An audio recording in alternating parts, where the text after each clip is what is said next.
UGC MMTC office आणि doctor Babasaheb Ambedkar Marathwada विद्यापीठ यांनी आयोजित केलेल्या academic leadership and institutional excellence for विकसित भारत 2047 या विषयावरील रिफ्रेशर कोर्समध्ये या संदर्भात एक 15 मिनिटांचे व्हिडिओ बनवण्यास सांगितले होते. तर दिनांक 6 जुलै 2026 पासून ते आजपर्यंतचे या संदर्भात झालेले सगळे लेक्चर्स आणि या संदर्भात जी काही मिळवलेली माहिती आहे त्यावरती हा एक व्हिडिओ बनवण्याचा मी प्रयत्न केलेला आहे. तर आज या विकसित भारतामध्ये ॲकॅडमिक लीडरशिपची भूमिका या अत्यंत महत्त्वाच्या आणि समकालीन विषयावर माझे विचार मांडण्याची संधी मला मिळाली. याच्याबद्दल मी सर्वप्रथम खरंच आयोजकांचे आभार मानतो. भारताने 2047पर्यंत विकसित भारत घडवण्याचे ध्येय निश्चित केलेले आहे. हे केवळ आर्थिक विकासाचे स्वप्न नाही, तर ज्ञान, संशोधन, नवोपक्रम, सामाजिक न्याय, शाश्वत विकास आणि नैतिक मूल्यावर आधारित राष्ट्रनिर्मितीचे व्यापक ध्येय आहे. या प्रवासात शिक्षण व्यवस्था आणि विशेषतः ॲकॅडमिक लीडरशिप ही सर्वात महत्त्वाची शक्ती आहे. कोणत्याही राष्ट्राचा विकास हा त्या राष्ट्राच्या शिक्षणाच्या गुणवत्तेवरती अवलंबून असतो हे सर्वश्रुत आहेच. आणि शिक्षणाची गुणवत्ता ही त्या संस्थेच्या नेतृत्वावर अवलंबून असते. त्यामुळे विकसित भारताची संकल्पना साकार करण्यासाठी सक्षम दूरदृष्टी असलेले मूल्याधिष्ठित शैक्षणिक नेतृत्व आवश्यक आहे. ॲकॅडमिक लीडरशिप म्हणजे काय हा प्रश्न आपल्यासमोर निश्चितच पडणार आहे. ॲकॅडमिक लीडरशिप म्हणजे केवळ प्रशासकीय पद धारण करणे नव्हे, तर विद्यार्थी, शिक्षक, संशोधक आणि समाज यांना एकत्र घेऊन संस्थेला उत्कृष्टतेच्या दिशेने नेण्याची क्षमता म्हणजेच ॲकॅडमिक लीडरशिप असते. एक प्रभावी शैक्षणिक नेता हा केवळ व्यवस्थापक नसतो, तर तो मार्गदर्शक, प्रेरणादाता, संशोधनाला चालना देणारा, नव उपक्रमाला प्रोत्साहन देणारा आणि मूल्याचा संवाहक असतो. महात्मा ज्योतिराव फुले असो, सावित्रीबाई फुले, डॉक्टर बाबासाहेब आंबेडकर, डॉक्टर सर्वपल्ली राधाकृष्णन आणि डॉक्टर APJ अब्दुल कलाम यांचे जीवन हे शैक्षणिक नेतृत्वाची प्रेरणादायी उदाहरणे आहेत. आता आपण संकल्पना पाहू. विकसित भारताची संकल्पना म्हणजे काय? तर विकसित भारत म्हणजे काय की सर्वांसाठी आपल्या देशामध्ये गुणवत्तापूर्ण शिक्षण, आत्मनिर्भर अर्थव्यवस्था, विज्ञान आणि तंत्रज्ञानामध्ये नेतृत्व, विज्ञान आणि तंत्रज्ञानाच्या नेतृत्वाबरोबरच संशोधन प्रधान विद्यापीठे झाली पाहिजे. नैतिक व जबाबदार नागरिक, पर्यावरणपूरक विकास, नवोपक्रम आणि उद्योजकता, जागतिक दर्जाची उच्च शिक्षण व्यवस्था ही सर्व उद्दिष्टे पूर्ण करण्यासाठी सक्षम ॲकॅडमिक नेतृत्व आवश्यक आहे. राष्ट्रीय शैक्षणिक धोरण 2020 आणि नेतृत्व यांचा काय संबंध आहे ते पाहू. राष्ट्रीय शैक्षणिक धोरण 2020 हे भारताच्या शिक्षण क्षेत्रातील मोठे परिवर्तन आहे. कारण या धोरणामध्ये काय आहे? बहुविषयक शिक्षण आहे, कौशल्याधारित शिक्षण आहे, संशोधनाला प्रोत्साहन भेटलेलं आहे, डिजिटल शिक्षण, भारतीय ज्ञान परंपरा, रोजगारक्षम शिक्षण, संस्थात्मक स्वायत्तता, गुणवत्तापूर्ण शिक्षण यावर विशेष भर देण्यात आलेला आहे.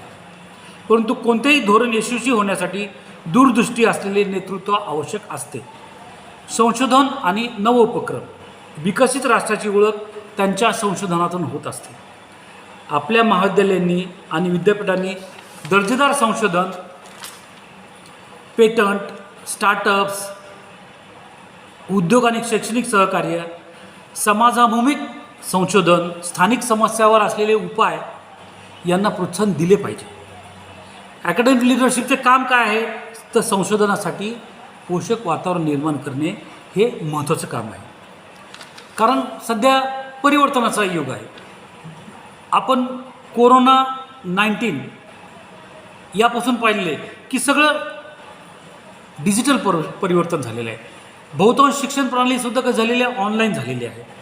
आज कृत्रिम बुद्धिमत्ता म्हणजेच artificial intelligence, machine learning, big data, online शिक्षण, आभासी प्रयोगशाळा याच्यामुळे शिक्षणाच्या स्वरूपामध्ये बदल होत आहे.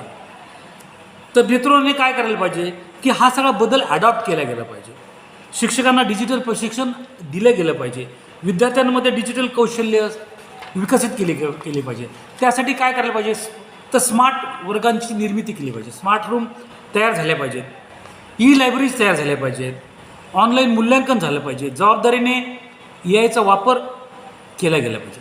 कारण शाप की वरदान याप्रमाणे AI जसा वरदान आहे तसं तो शापसुद्धा ठरू शकतो. तर त्यावरती आपण जबाबदारीने लक्ष ठेवून त्याचा वापर विद्यार्थी आणि आपण करायला हवा.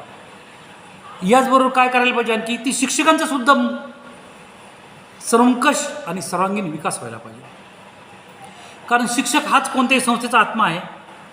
चांगला नेता काय करतो, तर तो शिक्षकांना प्रशिक्षण देतो, त्यांना संशोधनासाठी प्रेरित करतो, गुणवत्तेची संस्कृती निर्माण करतो, उत्कृष्ट कार्याचा गौरव करतो, म्हणजे त्यांना प्रोत्साहन देतो. त्यांनी जर एखादं चांगलं कार्य केलं असेल तर त्याचं प्रोत्साहन होणं जरुरी आहे. वातावरण ते नकारात्मक दूर करून नकारात्मकता जी आलेली आहे, जो तो सिस्टीमच्या विरोधात बोलतो, तर ते दूर होऊन त्यांच्यामध्ये सकारात्मक बदल होण्यासाठी चांगले वातावरणसुद्धा हा एक अकॅडमिक लिडरशिप करणारा जो नेता आहे, जो याचा पुढारी आहे, यांनी हे सगळं करायला हवं. आणि आणखी काय असायला पाहिजे की हे विद्यार्थी केंद्रित नेतृत्व असायला हवं. कारण आजचा विद्यार्थी हा उद्याचा भारत घडवणारा आहे. त्याच्यामुळे विद्यार्थ्यांमध्ये काय असलं पाहिजे की विद्यार्थ्यांनी ब्लाइंडली कोणत्याही गोष्टीला सपोर्ट नाही केला पाहिजे. त्यांचा दृष्टिकोन, त्यांचे विचार हे चिकित्सक असावेत. त्यांच्यामध्ये संवाद कौशल्य असायला हवं. नेतृत्व गुणांचा विकास व्हायला हवा. नैतिक मूल्य जोपासली गेली पाहिजे. सामाजिक बांधिलकी त्यांनी ठेवायला पाहिजे. उद्योजकताचा गुण त्यांच्या अंगी रुजवला गेला पाहिजे. रोजगार कौशल्य त्यांच्यात आले पाहिजे. हे विकास झाला तरच त्यांचा विकास होणार आहे. उद्योग आणि शिक्षणाचं पण सहकार्य याच्यामध्ये एकत्र असणं जरुरी आहे. आज रोजगाराच्या गरजा झपाट्याने बदलत आहेत, पहिल्यासारखं नाही आहे. काय आहे त्यासाठी आता आपण इंटर्नशिप त्यांच्यासाठी अरेंज करून दिल्या पाहिजे. उद्योगधंद्यांना किंवा एखाद्या मोठ्या मोठ्या इंडस्ट्रीला भेटी दिल्या गेल्या पाहिजे, जेणेकरून त्यांची काय होईल, व्हिजन क्लिअर होईल. एकत्रितपणे संशोधन केलं पाहिजे. तशा अनेक संस्था आहेत, पण तिथपर्यंत आपण पोचत नाही. ते पोचलं पाहिजे. कौशल्याचा विकास झाला पाहिजे. स्टार्टअप संस्कृती त्याच्यामध्ये झाली पाहिजे. या गोष्टींना जर प्रोत्साहन दिलं तरच आपण ती जबाबदारी, अकॅडमिक लिडरशिप ज्याला आपण शैक्षणिक नेतृत्व असं म्हणतो, ती जबाबदारी पार पडल्याचं सार्थक होईल. कारण आताची संस्कृती जी आहे ती गुणवत्तेची व्हायला लागली. नॅक आहे, NB आहे, NIRF आहे, यासारख्या गुणवत्ता मापन करणाऱ्या प्रणाली केवळ आपण फक्त मानांकनासाठी नाही आहे. नॅकमध्ये A ॲक्रेडिटेशन आहे, याच्यासाठी ते नाही आहे. तर ते संस्थेच्या सातत्यपूर्ण प्रगतीसाठी या संस्था काम करतात. परंतु A ग्रेड भेटला, विषय संपला असं नाही आहे. तर आपले जे लिडरशिप आहे त्यांनी काय करायला पाहिजे की पूर्ण शैक्षणिक गुणवत्ता वाढवली गेली पाहिजे. शैक्षणिक गुणवत्तेबरोबर संशोधनाचा विकास, संशोधन गुणवत्ता वाढली पाहिजे. प्रशासनामधील पारदर्शकता असावी. विद्यार्थ्यांचं समाधान व्हावं. सामाजिक उत्तरदायित्व याकडे सातत्याने भर दिला गेला पाहिजे. भारतीय मूल्ये आणि जागतिक दृष्टी यावर सुद्धा आपण बघूया. विकसित भारत घडवताना भारतीय संस्कृती, संवैधानिक मूल्ये, मानवी मूल्ये विसरून चालणार नाही आहे. कारण आपल्याला ज्ञानासोबत सर्वांमध्ये करुणा, प्रामाणिकपणा, सहिष्णुता, समता, बंधुता, सामाजिक न्याय या मूल्यांची रुजवणूक करणे जरुरी आहे. ही मूल्ये विद्यार्थ्यांमध्ये रुजल्या गेली तरच आजचा विद्यार्थी उद्याच्या भारताचं नेतृत्व करू शकेल, आपलं भवितव्य तो उज्ज्वल करू शकेल. हे करत असताना आपल्यापुढे खूप आव्हानं आहेत. कारण काय आहे, तंत्रज्ञान डे टू डे तंत्रज्ञान बदलत आहे. आर्थिक मर्यादा आहेत. गुणवत्तेचा प्रश्न आहे. संशोधनाला निधी कमी पडतो आहे. जागतिक स्पर्धा जीवघेणी आहे. डिजिटल दरी आहे. या सगळ्या गोष्टी पाहिजे तर त्यात आपलं मानसिक आरोग्य पण टिकलं पाहिजे. आणि जे शिक्षण आहे त्याच्यातून रोजगार पण निर्मिती झाली पाहिजे. म्हणजे शिक्षण कसं असलं पाहिजे, रोजगाराभिमुख शिक्षण असायला हवं. या सर्व आव्हानावरती मात करायचं आहे. आणि हे कोण करू शकेल, तर परिवर्तनशील नेतृत्वच यासाठी आवश्यक आहे. आता पुढे काय दिशा ठरवायची मग, तर नेतृत्वाने हे सगळं करण्यासाठी काही गोष्टींवरती भर दिला पाहिजे. मग त्यासाठी काय करायचं, ज्ञान निर्मिती, नव उपक्रमात, संशोधनात, गुणवत्तेत, सामाजिक समावेशतेत, तंत्रज्ञानामध्ये आपण आपला सहभाग नोंदवला पाहिजे. सामाजिक बांधिलकी जपली पाहिजे. पर्यावरणपूरक विकासात्मक कार्यक्रम घेतले पाहिजे, सस्टेनेबल डेव्हलपमेंट.